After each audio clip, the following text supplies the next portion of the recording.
بسم اللہ الرحمن الرحیم۔ اللہم صلی علی سیدنا محمد وعلی آلہ واصحابہ وبارک وسلم۔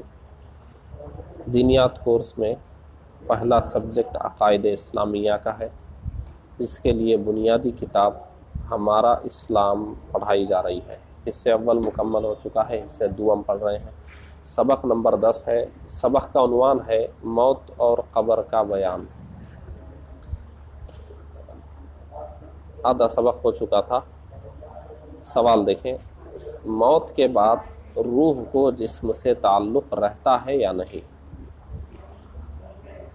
جواب: ہاں، مرنے کے بعد روح کو جسم سے تعلق باقی رہتا ہے۔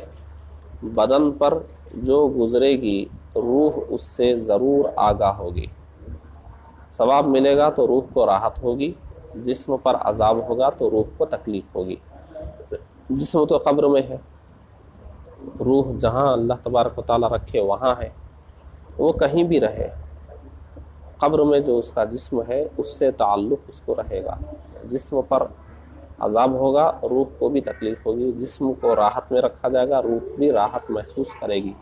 جسم سے وہ علیحدہ ہوتی ہے لیکن تعلق اس کا باقی رہتا ہے۔ جسم کے ساتھ جو ہوگا وہ روح بھی محسوس کرے گی۔ سوال: کیا جسم کی طرح روح بھی فنا ہو جاتی ہے؟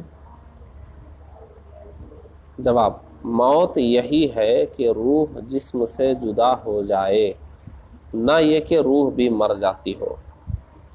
جو روح کو فنا مانے بد مذہب و گمراہ ہے۔ روح فنا نہیں ہوتی، جسم فنا ہو جاتا ہے، گل گیا، ختم۔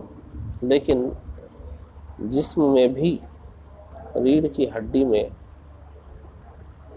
کچھ نسیں ہوتی ہیں، کچھ حصہ ہوتا ہے جو باقی رہتا ہے، اسی پر پھر پورا جسم بعد میں پھر بنا دیا جاتا ہے، پوری طریقے سے فنا نہیں ہوتا ہے۔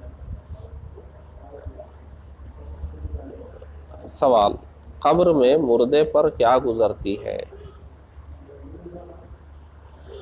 جواب: جب مردے کو قبر میں دفن کرتے ہیں اس وقت قبر اس کو دباتی ہے۔ اگر مردہ مسلمان ہے تو اس کا دبانا ایسا ہوتا ہے جیسے ماں پیار میں اپنے بچے کو زور سے چپٹا لیتی ہے، اور اگر کافر ہے تو اس زور سے دباتی ہے کہ ادھر کی پسلیاں ادھر اور ادھر سے ادھر ہو جاتی ہیں۔ تو دبانا سب کے لیے یکساں نہیں ہے۔ سوال: کیا ایک ہی روح دوسرے کے جسم میں جا کر پھر آتی ہے؟ جواب: ہرگز نہیں۔ یہ خیال کہ وہ روح کسی دوسرے بدن میں چلی جاتی ہے، خواہ وہ بدن آدمی کا ہو یا کسی جانور کا، محض باطل ہے اور اس کا ماننا کفر۔ یہ تو ہندوؤں کا عقیدہ ہے جس سے وہ تناسخ یا آواگمن کہتے ہیں۔ جسم میں کسی کی روح نہیں آتی، وہ فلاں کی روح ان کے جسم پر آ گئی تھی، ایسا ماننا کفر ہے۔ نہ انسان کے جسم میں آئے گی نہ جانور کے جسم۔ سوال: منکر نکیر کون ہے؟ جواب: جب دفن کرنے والے دفن کر کے وہاں سے چلتے ہیں تو مردہ ان کے جوتوں کی آواز سنتا ہے۔ اس وقت اس کے پاس دو فرشتے اپنے بڑے بڑے دانتوں سے زمین چیرتے ہوئے آتے ہیں۔ کیا بھیانک کیفیت ہے، دیکھیں۔ ان کی شکلیں ڈراؤنی، آنکھیں سیاہ اور نیلی اور دیگ کی برابر دہکتی ہوئی، اور بال سر سے پاؤں تک ہیں۔ ان میں ایک کو منکر اور دوسرے کو نکیر کہتے ہیں۔ یہ دونوں مردے کو جھڑک کر اٹھاتے ہیں اور نہایت سختی سے اس سے سوال کرتے ہیں، تو ان کا سامنا بہت ہی بھیانک ہے۔ منکر نکیر مردے سے کیا سوال کرتے ہیں؟ جواب: پہلا سوال من ربک، تیرا رب کون ہے؟ دوسرا سوال ما دینک، تیرا دین کیا ہے؟ پھر حضور صلی اللہ تعالی علیہ وسلم کی طرف اشارہ کر کے تیسرا سوال کرتے ہیں، ما کنت تقول فی ھذا الرجل، ان کے بارے میں تو کیا کہتا تھا؟ حضور کے بارے میں ہم کیا عقیدہ رکھتے تھے؟ صحیح عقیدہ رکھتے تھے یا غلط عقیدہ رکھتے تھے؟ تو ان کے بارے میں تو کیا کہتا تھا؟ صرف نبی کہہ دینے سے بری ذمہ نہیں ہو جائیں گے، نبی کا جو مقام اور مرتبہ ہے وہ سب ماننا اور کہنا پڑے گا۔ مسلمان اس کا کیا جواب دے گا؟ ان سوالات کا جواب، مردہ مسلمان ہے تو پہلے سوال کا جواب دے گا ربی اللہ، میرا رب اللہ ہے، اور دوسرے کا جواب دے گا دینی الاسلام، میرا دین اسلام ہے، اور تیسرے سوال کا جواب دے گا ہوا رسول اللہ صلی اللہ تعالی علیہ وسلم، وہ تو رسول اللہ صلی اللہ تعالی علیہ وسلم ہے۔ فرشتے جواب پا کر کیا کہیں گے؟ فرشتے سوال کا جواب پا کر کہیں گے ہمیں تو معلوم ہوتا تھا کہ تو یہی جواب دے گا۔ اس وقت آسمان سے ایک منادی ندا کرے گا، آواز دینے والا آواز دے گا کہ میرے بندے نے سچ کہا، اس کے لیے جنت کا بچھونا بچھاؤ اور جنت کا لباس پہناؤ، جنت کی طرف دروازے کھول دو، چنانچہ تا حد نظر جہاں تک نگاہ پھیلتی ہے وہاں تک اس کی قبر کشادہ کر دی جاتی ہے، جنت کے دروازے کھول دیے جاتے ہیں جس سے جنت کی ہوا اور خوشبو آتی رہتی ہے، اور فرشتے اس سے کہتے ہیں اب تو آرام کر۔ مسلمان کے نیک اعمال اچھی اور پاکیزہ شکل پر ہو کر اسے انس پہنچاتے رہتے ہیں، تو اس کے اعمال اچھی شکل میں اس کو انس پہنچاتے رہیں گے۔ اور دیکھیے آگے تو ہمارے اچھے اعمال قبر میں ہم کو کام آتے ہیں۔ کافر اور منافق کے ساتھ کیا سلوک کیا جائے گا؟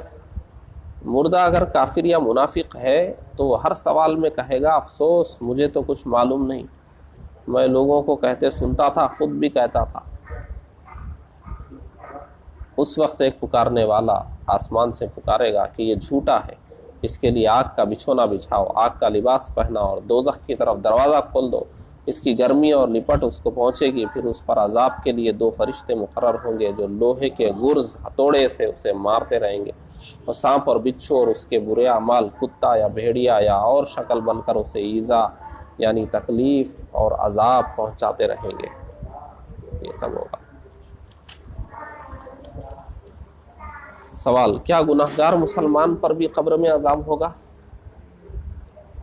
جواب، ہاں، بعض گناہگاروں پر ان کی نافرمانی کے لائق قبر میں بھی عذاب ہوگا۔ اللہ ہم سب کو عذاب قبر سے بچائے۔ پھر اس کے پیران عظام یا مذہب کے امام یا اولیاء کرام کی شفاعت سے یا محض رحمت خداوندی سے جب خدا چاہے گا نجات پائیں گے۔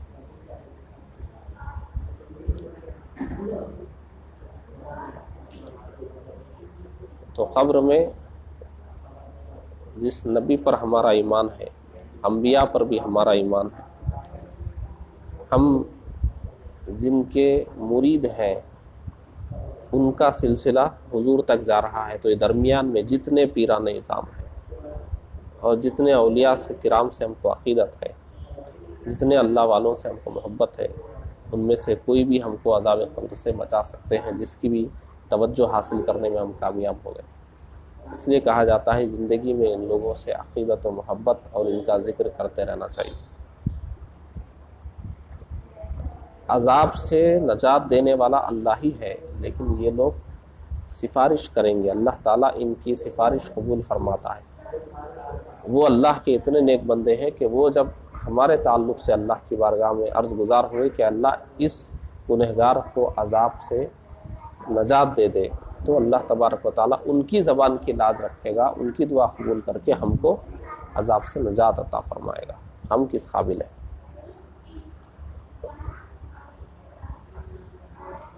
یا ایسا بھی ہو سکتا ہے کہ محض اللہ تبارک و تعالیٰ اپنے فضل و کرم سے ہی بغیر کسی کی سفارش کے اللہ تبارک و تعالیٰ عذاب سے نجات دے دیں۔ تو عذاب سے ہم کو بچنا ہے یہ بھی تو کہہ سکتے ہیں نا کہ اللہ بھی تو نجات دے سکتا ہے. بھائی جتنے راستے ہیں سب کو اختیار کرنا چاہیے. کوئی نہ کوئی راستہ ہم کو مل گیا تو یہ عذاب ہے نا، اس میں ہم کو مطمئن نہیں بیٹھنا ہے. بچنے کی جتنی صورتیں ہوتی کر لینا ہے. کیا معلوم کون سی صورت کام آ جائے. تو لوگ بولتے ہیں اللہ سے دعا کرنا چاہیے. بالکل، کون منع کر رہے ہیں اللہ سے دعا مت کرو؟ تو نہیں بول رہے نا کوئی. اللہ سے بھی دعا کیجیے اور محبوبان خدا سے بھی تعلق رکھیے. یہ کئی راستے ہیں، تمام راستوں کو اختیار کریں گے تو کوئی نہ کوئی ایک ذریعہ مل جائے گا. عذاب کا معاملہ ہے، زیادہ سے زیادہ ذرائع کو استعمال میں لانے کی ضرورت ہے. کوئی بھی یہ نہیں کہتے کہ اللہ سے مت مانگو یا اللہ سے امید مت رکھو، انبیاء اولیاء سے ہی رکھو. نہیں، اللہ سے بھی رکھیے اور اللہ کے محبوب بندوں سے بھی رکھیے. اب ایک سوال دلچسپ ہے، دیکھیے، جو مردے دفن نہیں کیے جاتے ان سے بھی سوال ہوتا ہے. مٹی میں دفن نہیں کیے گئے، پانی میں ڈوب گئے یا کسی درندے نے ان کو کھا لیا یا جلا دیے گئے، کیڑے مکوڑوں نے کھا لیا، کچھ بھی ایسا ہوا کسی کے ساتھ،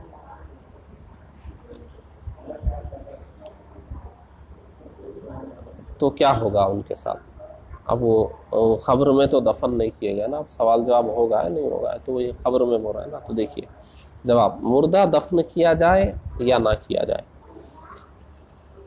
یا اسے کوئی جانور کھا جائے، ہر حال میں اس سے سوالات ہوں گے اور وہیں اسے ثواب یا عذاب پہنچے گا. اس کا جسم جہاں بھی رہے گا وہی اس کی خبر ہے، چاہے پانی میں رہے، چاہے درندے نے اس کو کھا لیا ہو، چاہے آگ میں اس کو جلا دیا گیا ہو، چاہے ایسے ہی کئی بڑے بڑے کیڑوں نے کھا لیا ہو، کچھ بھی ہو، اس کا جسم جہاں بھی رہے گا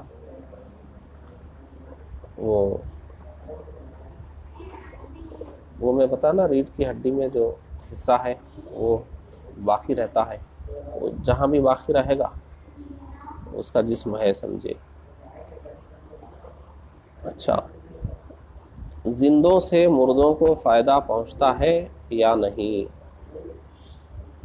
ہاں، زندوں کے نیک اعمال سے مردوں کو ثواب ملتا اور فائدہ پہنچتا ہے. قرآن مجید یا درود شریف یا کلمہ طیبہ پڑھ کر یا کوئی صدقہ خیرات کر کے اس کا ثواب مردوں کو بخشنا چاہیے. اسے ایصال ثواب یعنی ثواب پہنچانا کہتے ہیں. حدیث شریف سے اس کا جائز ہونا ثابت ہے. تو ہمارے عزیز و اقارب جب انتقال کر جائیں تو کچھ قرآن مجید پڑھ کر یا درود شریف پڑھ کر یا کلمہ طیبہ پڑھ کر یا صدقہ و خیرات کر کے اللہ سے دعا یہ کرنا ہے کہ اے اللہ، یہ جو نیک عمل میں نے کیا ہے اس کا ثواب میرے فلاں مرحوم کو پہنچا دے. تو اللہ تبارک و تعالیٰ ان کو عطا فرماتا ہے. ہم کیا بھیج رہے ہیں؟ ہم اللہ سے دعا کر رہے ہیں. اللہ تبارک و تعالیٰ ان کو، اللہ کے خزانوں میں کوئی کمی نہیں ہے، وہ ہم کو بھی ثواب دے گا، ہمارے مرحوم کو بھی دے گا. اور یہ حدیث شریف سے ثابت ہے. تو ہمارے مرحومین کو ہمیشہ ایصال ثواب کرتے رہنا چاہیے، کیونکہ ان کے پاس ثواب کمانے کا موقع ختم ہو گیا. ہمارے پاس ثواب بھیجنے کا موقع ہے اور ان کو ہم سے امید بھی رہتی ہے کہ ہماری آل اولاد، ہمارے عزیز و اقارب شاید ہمارے لیے ثواب کا تحفہ بھیجیں گے. ان کو امید رہتی ہے تو بھیجتے رہنا چاہیے. جو لوگ دنیا سے چلے گئے ان کو نہیں بھولنا چاہیے، ان کو ہماری ضرورت ہے. ثواب بھیجتے رہنا چاہیے، روز کا معمول ہونا چاہیے. ہم جن کی اولاد میں ہیں، ٹھیک ہے، والدین باحیات ہوں گے، دادا دادی نانا نانی باحیات ہوں گے، لیکن ان کے اوپر کے وہ تو گزر گئے ہوں گے نا، تو ان کو تو بھیجنا ہے. اور ہمارے کوئی ہوں گے خاندان کے، ہمارے چچا ہوں گے، ماموں ہوں گے، خالہ ہوں گے، پھوپھی ہوں گے، یا کوئی نہ ہو، عام مسلمان تو ہے نا مرحومین کو بھیجنا چاہیے، ایصال ثواب کرنا چاہیے. ہم جس قبرستان میں گئے وہاں کے تمام مرحومین و مرحومات کو بخش دینا چاہیے کچھ پڑھ کر. اچھا دیکھیے، قبر پر اذان جائز ہے یا نہیں؟ جائز ہے، اس سے مردے کو راحت ملتی ہے اور گھبراہٹ دور ہوتی ہے۔ اذان بھی دے سکتے ہیں، اذان سے راحت ملتی ہے، وہ بھی اللہ کا ذکر ہے، دے سکتے ہیں۔ قبر پر اذان دیں گے تو میت کو اس سے راحت ملتی ہے۔ جب میت کو دفن کر دیں، بہت سارے لوگوں کو یہ بات معلوم نہیں ہے، جب ہم میت کو دفن کر دیں اور ان کی قبر تیار ہو جائے تو ہمیں اذان دینا چاہیے، اس سے میت کو راحت ملتی ہے۔ میت کو دفن کر دیے، مٹی ڈال دیے، قبر تیار ہو گئی، اب اذان دینا چاہیے، میت کو اس سے راحت ملتی ہے۔ ہندوستان میں بہت سارے مقامات پر اس کا رواج ہے، اور ہمیں بھی کوشش کرنا چاہیے کہ ہمارے یہاں بھی اس کا رواج ہو جائے، اور معلومات والے آگے بڑھ کر شروعات کریں گے تو رواج ہو جائے گا۔ مرحوم کو کسی بھی ذریعے سے فائدہ پہنچانے کی کوشش کرنا چاہیے۔ اچھا دیکھیے، ہو گیا یہ سبق، رہنے دیجیے۔